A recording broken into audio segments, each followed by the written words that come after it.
The Y240 is a next-generation universal SDR platform based on the AD93613. Innovatively incorporates a USB 4.0 gigabits per second interface to enable real-time transmission of 56 MHz bandwidth multiplex signals to the host. Meet the demands of broadband communication testing and spectrum analysis. In addition to 2 sets of RF channels, the system now includes a GPS timing interface and a clock trigger interface. Supports distributed detection and multi-device scalability. Both sets of RF interfaces are connected to antennas or feed loops. Transmit and receive radio frequency signals. Connect the Y240 to the USB 4 port on your computer using a USB 4 cable. Hardware is easy to deploy, allowing you to start experiments immediately.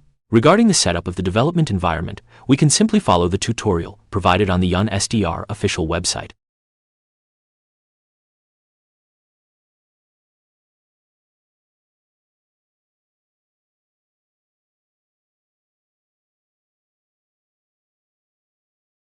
Launch the Spider software and open the Python code.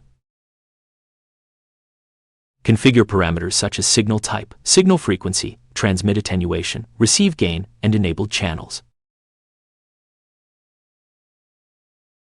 Once ready, click Run to initiate the single-tone signal transmission and reception loop backtest.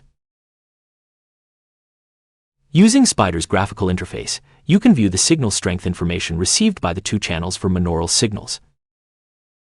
Modify the signal type to broadband signal and conduct OFDM broadband signal transmit-receive loopback experiments. Using Spider's graphical interface, you can view the time, frequency domain information of broadband signals received by 2 channels. By demodulating the received signal, EVM information can be obtained in real time to measure the quality of the communication signal. The demonstration of Python-based wireless transceiver functionality is now complete.